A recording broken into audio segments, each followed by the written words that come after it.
Você faz uma experiência hoje, você acha que no passado seria a mesma coisa. É a inexistência de isômero do metano. Isso tudo requer, se você põe isso tudo junto, requer a estrutura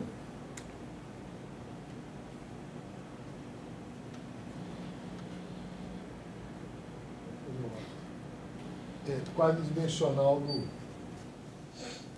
tetraédrica do carbono. Tá? E, portanto, o espaço tem que ser pelo menos tridimensional. Tá? Bom, esse foi o trabalho que eu fiz com o Vitor em 2009, analisando a radiação de fundo do universo, tá? Que seria o que sobrou da hipotético Big Bang. Essa curva experimental que está ali atrás é o melhor corpo negro do mundo, mais perfeito. Então, o que a gente fez foi dizer que a densidade de energia do corpo negro, a gente recalculou um espaço de dimensão D qualquer, onde D é 3 mais epsilon. Então, ao fazer esse ajuste dos dados experimentais, esses dados estão disponíveis no site da NASA. A temperatura de radiação de fundo é mais ou menos 2,6, 2,7 graus Kelvin, que é exatamente o que a gente encontra. E esse epsilon, que seria quanto que a dimensão pode se desviar de 3, pode ser interpretado como o limite teórico para o limite fenomenológico para uma variação fractal da dimensão. A dimensão, hoje em dia, a definição moderna, permite que a dimensão seja um número real. Ou, se você não quiser ser tão ousado, você simplesmente interpreta esse epsilon como o erro na medida da dimensão 3. A dimensão é 3 mais ou menos esse erro. Bom, esse trabalho foi legal porque foi a primeira vez que a gente conseguiu uma precisão dessa usando o dado da dimensão cósmica. O melhor resultado até então, para astrofísica, cosmologia, era 10 a menos 2. Isso foi um ajuste muito preciso. Agora, o que a gente está querendo fazer com os mesmos dados é o seguinte: isso depende para onde você olha no céu. Não? A gente está querendo fazer uma brincadeira para ver a ideia do Jean-Pierre. A gente vai pegar pedaços do céu e vai admitir que a radiação seja uniforme. Que não é. A gente vai admitir que ela é uniforme e atribuir a flutuação dessa uniformidade à possível violação da dimensão do espaço. Então, a gente vai ter um mapa de como que a dimensão poderia flutuar em todo o céu, né, de forma a ser compatível com esses dados. Não é um toy model, mas vai ser interessante se a gente conseguir fazer. E aqui nós conseguimos testar essa questão do átomo de hidrogênio e um pouco além. O Tangerlini diz que não existe o átomo em dimensões maiores, mas existe. Só que existe de uma maneira muito diferente, se vocês estão vendo ali. O átomo de hidrogênio em dimensões maiores do que 3, ele teria uma energia positiva. O átomo em 3 é um estado ligado, portanto, energia negativa. O átomo em dimensões maiores é um problema quântico de uma partícula confinada num poço de potencial. Então, embora a energia seja positiva, ela não sai daquele poço. O núcleo cria um poço para o elétron e ele fica ali dentro. Então, mas o que foi interessante, aqui a gente mostra como que o raio cresce com a dimensão. Quanto maior a dimensão, mais frouxo, entre aspas, é esse átomo, menos ligado. Entendeu? O elétron vai se afastando, ele vai ficando cada vez maior. Mas o que é importante é que só em D igual a 3 é que a energia é negativa. Então, a gente avançou um pouquinho com relação ao que o Ehrenfest e Tangerlin tinham feito.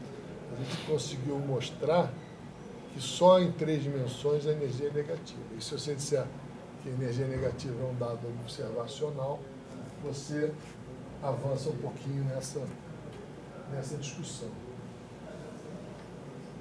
Bom, esse acho que é o último aspecto que eu quero tratar, é chamada a questão da quiralidade das moléculas. Né? Esse negócio de D e L, vem de indestrógeno e levógeno, e isso originalmente tinha a ver com a capacidade de mudar a polarização da luz para a esquerda e para a direita. Mas aprendi com meus amigos biólogos que nessa convenção de Fischer não necessariamente tem a ver com isso, mas vamos entender como se fossem moléculas destrógenas e levógenas. O que é fantástico é o seguinte, e isso é um grande problema para a biologia do desenvolvimento, é que é o seguinte, todos os aminoácidos, os 20 aminoácidos essenciais para a vida, todos são tipo L. Vamos chamá-los, todos são de esquerda. E de direita serve para nada. Né? O mistério é como é que os organismos vivos são muito simétricos se só tem aminoácidos de um tipo. Não tem. Simétricos entre direita e esquerda. Isso até hoje é um mistério.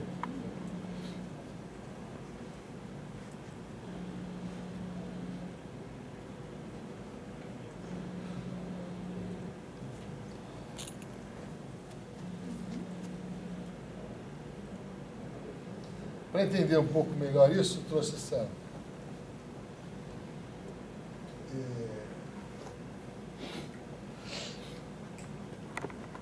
tentar explicar para quem não é físico essa relação importantíssima na física entre simetria. As simetrias na física têm a seguinte importância. Elas permitem ao mesmo tempo entender que tem algo que se conserva e tem algo que você não pode observar. E o modo de entender mais simples para mim é esse. Imagina, vocês estão vendo essa concha aí. Se você olhar essa concha no espelho, o que vai acontecer é trocar a direita para a esquerda. Eu garanto para vocês que se você trocar a direita para a esquerda, vocês vão continuar vendo exatamente a mesma coisa. Portanto, eu digo, essa simetria entre direita e esquerda, os físicos gostam de chamar de simetria de paridade, ou quiralidade, os químicos gostam, mas simetria de paridade. Então, a paridade é conservada nessa imagem. Se eu trocar a direita para a esquerda, eu vejo exatamente a mesma imagem. Então, tem algo que se conserva, que é a forma do objeto, e tem algo que eu não posso observar. O que eu não posso observar?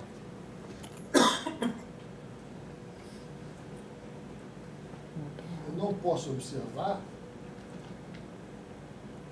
a esquerda absoluta. Não existe esquerda. Esquerda é convenção. Agora vamos ver o outro caso.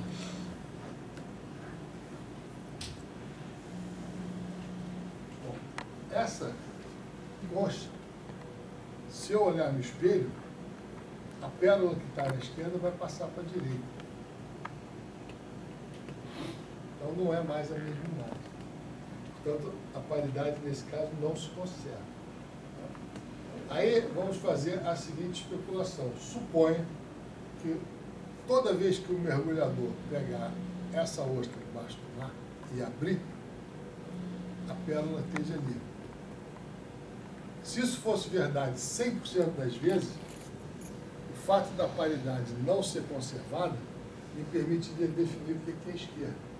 Esquerda é o lugar onde a pérola está toda vez que ela é aberta. Bom, acontece que no mundo real, 50% das vezes que ele abrir, ela vai estar na esquerda e 50% ela vai estar na direita. Então, eu não vou poder definir o que é esquerda absoluta. Mas, nas interações fracas, existe uma partícula que é chamada neutrino, que ela pode girar ou no sentido de abrir a torneira ou no sentido de fechar a torneira. Só que essa partícula só existe na natureza no sentido N, de abrir a torneira, à esquerda. Então, é o equivalente a isso. Eu sei agora por que as interações fracas violam a paridade, eu posso definir o que é esquerda. Esquerda é o sentido de giro do neutrino. Às vezes, e se eu olhar no espelho? Se você olhar no espelho, você não vai ver nada porque não existe um neutrino para a direita. Na verdade, esse conceito foi o que permitiu matar a medusa. Porque se você olhar direto para ela, você vira pedra. Né? Mas ele matou pela superfície espelhada. Quer dizer, que a paridade para os gregos era violada. Né? Olhar para o espelho é uma física diferente de olhar diretamente. A conservação da paridade quer dizer isso. Olhar um fenômeno físico diretamente ao pelo espelho não muda nada. Só que no caso do neutrino muda, porque não tem imagem no espelho dele. É como se toda vez que eu olhasse o neutrino, se o neutrino fosse essa ponta, a pérola ia estar daquele lado lá. Então, essa é a esquerda. Agora eu posso. Esquerda e direita, se a simetria é quebrada, é violada, esquerda e direita não é mais uma questão de convenção. Vai ser onde está a pérola ou, nesse caso, onde está o neutrino. Por que eu estou dizendo isso? Porque eu descobri, há pouco tempo, ainda não li direito, esse artigo do Abdul Salam, que foi um prêmio Nobel de Física, que foi que unificou a teoria eletromagnética com a interação fraca, onde ele especula que essa violação da paridade no nível das interações fundamentais possa ter a ver com o tipo de vida que se conhece. O artigo, eu dei uma olhada em diagonal, é muito especulativo. Aí está a folha de rosto, se alguém se interessar. Acho que ele está disponível na internet.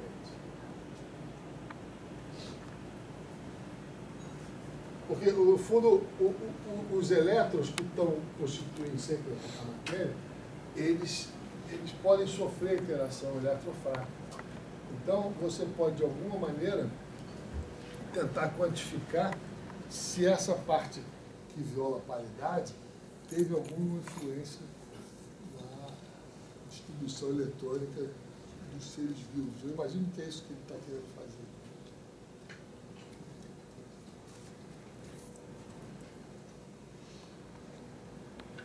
Bom, acabei. Eu deixei aqui, se depois alguém quiser, tem a lista dos trabalhos que eu fiz sobre...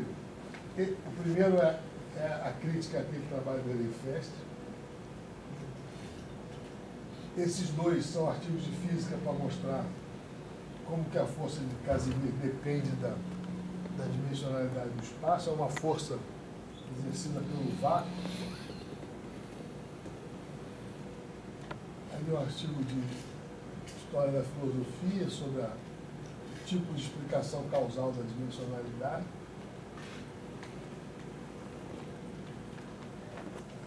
Em 96 é uma bibliografia sobre espaço.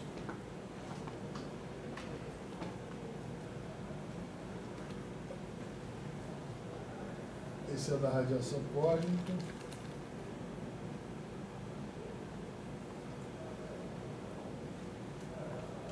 Aqueles são os generais do tempo, é o único que... Tempo eu não me atrevo porque é muito mais complexo. Se espaço já é complicado, tempo, então, nem me atrevo. Mas, por que ele tem uma dimensão? Tem vários trabalhos do Jean Biage, eu fiz essa homenagem a ele falando um pouco dessas ideias. Esse, 2013, é esse do átomo de hidrogênio. Esse é o do Kant. Esse é do átomo de hidrogênio relativístico, usando a equação do Dirac, e esse último é o que eu usei mais para preparar a palestra de hoje. Bom, em suma, espero ter mostrado para vocês que, pelo menos, que o problema não é nada fácil.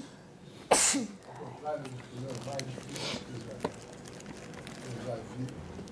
Só o da dimensão do espaço já é muito difícil. Espero ter deixado claro por quê. Nada que foi feito na física foi feito antes, pensando na dimensão do espaço. A dimensão do espaço e do tempo sempre foi admitida pelos físicos como sendo contingente. É 3 infinitos. Aí dizem, bom, tem saída para isso? Teria uma saída seguinte: a gente pode tentar construir uma teoria mais geral possível que satisfaça um ou outro sacrosanto princípio, por exemplo, a variância de Lorentz, a homogeneidade do espaço, e construir a teoria geral em N dimensões, com potências arbitrárias, e ir vendo se, ao impor condições objetivas da experiência, se você consegue ir reduzindo as possibilidades de valores para essas dimensões, aquele M, aquele M. Mas isso ninguém nunca tentou. Eu acho que a melhor coisa que a gente pode fazer agora é isso que a gente vai tentar fazer. Se der certo, eu vou ficar muito satisfeito. É pegar esse problema do átomo, deixar o expoente do operador livre e o número de dimensões livres. Se a gente mostrar que só é um estado ligado para 3 dimensões e para o expoente 2, aí realmente a gente vai ter progredido na compreensão. E que vai ser 3 com o expoente 2 por construção, você não aprende nada. Mas se você libera o 2 e mostra, como a gente mostrou ali, a energia só é negativa em 3, isso já é um dado novo. Que antes você sabia que ela era negativa em 3, mas você não sabia que ela só era negativa em 3. Agora você já sabe um pouquinho mais. E, bom, juntar com a vida tem, aparentemente, seguindo esse filão do Salam, pode ser que dê para fazer coisas interessantes para tentar entender. O que eu quero chamar a atenção disso, eu repito mais uma vez, é que eu sempre vejo o foco do problema da vida aí para a biologia e para a química, e o pessoal deixa de lado talvez a coisa mais essencial, que é o espaço. O espaço, topologia do espaço, como vai determinar um ser complexo ter cérebro, por exemplo, uma topologia maluca, se o universo fosse uma bola de Natal, os seres provavelmente seriam diferentes. Não é só a dimensão do espaço, tem que considerar, do ponto de vista da física, são 3 coisas: o tipo de espaço, qual a topologia do espaço, quantas dimensões esse espaço tem, né?